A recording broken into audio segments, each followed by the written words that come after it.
জামাত ইসলামী, আমি নাম দিয়েই বলছি, 6 মাস আগে 300 আসনে তাদের প্রার্থী ঘোষণা করেছে, করে নাই? তারা সেখানে প্রচারণা চালাচ্ছে, আবার অন্যদিকে বলছে আমরা পিআর পদ্ধতি চাই। হ্যাঁ, এক মুখে দুই কথা। মুনাফিকি করছেন তো। অন্য কোন দল কি প্রার্থী ঘোষণা করেছে? কিন্তু তারা কিন্তু সেই নির্বাচনী প্রায় 300 আসনের প্রার্থী ঘোষণা করে দিয়েছে। এদেরকে পরিকল্পিতভাবে মোকাবেলা করতে হবে। তার জন্য দরকার কি, আমরা যারা সমমনা, আমরা যারা আপনাদের সাথে ছিলাম, আছি এবং ভবিষ্যতেও থাকবো, সকলকে নিয়ে নির্বাচনী জোটটা একটি সময়ের দাবি। তালা বলে গেলেন আন্দোলন করার সময় এখন না, this is the right time. আমাদের আন্দোলন তো শেষ হয়নি, আমাদের গণতান্ত্রিক অভিযাত্রাই তো শেষ হয়নি। গণতন্ত্রের উত্তরণের জন্য যে বাধাগুলো আছে সেইগুলো তো টপকেই আমরা একটি নির্বাচনের মাধ্যমে আমাদের আন্দোলনটা হয়তো বা পরিসমাপ্তি হবে, তাই না? সো আসুন, আমি সকলকে অনুরোধ করব, জমিয়ত কি সুন্দর পরিকল্পনা যেটা করছেন, যে আপনাদের পুনর্গঠনের জন্যই তো আজকের এই সম্মেলন, তাই না?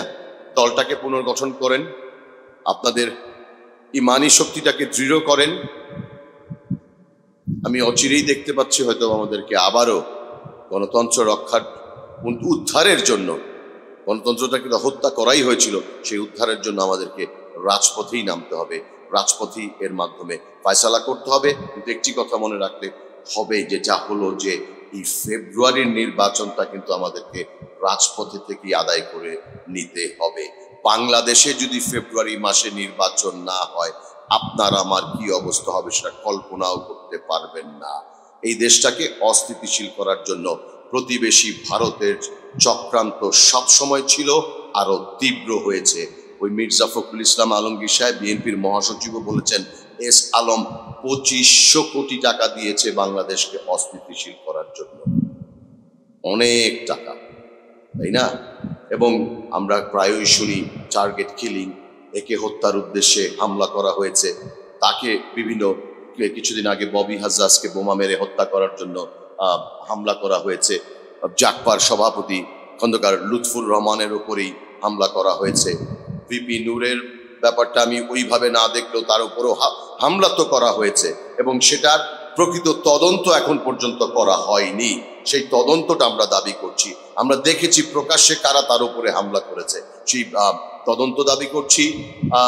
কমিটি করা হয়েছিল, কোনো ফলাফল এখনো বাংলাদেশ ওই আগের আমলেই রয়ে গেছে। কমিটি করা হয়, কিন্তু তদন্ত কমিটির কোনো রিপোর্ট আমরা প্রকাশ পাই না। আমি বক্তব্য দীর্ঘায়িত করার জন্য আমি ক্ষমা চেয়ে নিচ্ছি। তবে আমার বিনীত অনুরোধ আপনাদের সকলের প্রতি, আসুন আমরা আমাদের ঐক্যটাকে সুদৃঢ় করি, এবং আমাদের যে প্যারেন্টস অর্গানাইজেশন, বেসিক্যালি আমরা বিএনপির সাথেই আছি, তাদের ওপরেও আমরা কিন্তু এই চাপটা অলওয়েজ বলবৎ রাখি। This is the time. আমাদের এখানে আত্মতুষ্টিতে ভোগার কোনো সময় নাই। আমাদেরকে আজকে বাস্তবতা উপলব্ধি করতে হবে। ডাকসু নির্বাচন হয়তো আমাদের চোখ খুলে দিয়েছে। আমি সেটা জাতীয় রাজনীতিতে অনেক বেশি প্রভাব পড়বে বলে একেবারেই মনে করি না। যারা ফ্যাসিস্টের শাড়ির আঁচলে লুকিয়ে নিজের পরিচয় গোপন করে রাজনীতি করেছে, বাংলাদেশের জনগণ জাতীয় নির্বাচনে তাদেরকে প্রত্যাখ্যান করবেই করবে ইনশাআল্লাহ। আবার আমার বক্তব্য শেষ করছি, এবং আজকে জমিয়তের উলামা ইসলাম বাংলাদেশের সকল নেতৃবৃন্দকে আমাকে এখানে আসার সুযোগ করে দেওয়ার, কিছু কথা বলার জন্য ধন্যবাদ জ্ঞাপন করছি, এবং আপনাদের সম্মেলনের সফলতা কামনা করছি। নতুন যারা নেতৃবৃন্দ বেরিয়ে আসবেন তাদেরকে আগাম শুভেচ্ছা জ্ঞাপন করে আমার অন্য একটি প্রোগ্রাম আছে, আমার সেখানে চলে যেতে হবে। খোদা হাফেজ।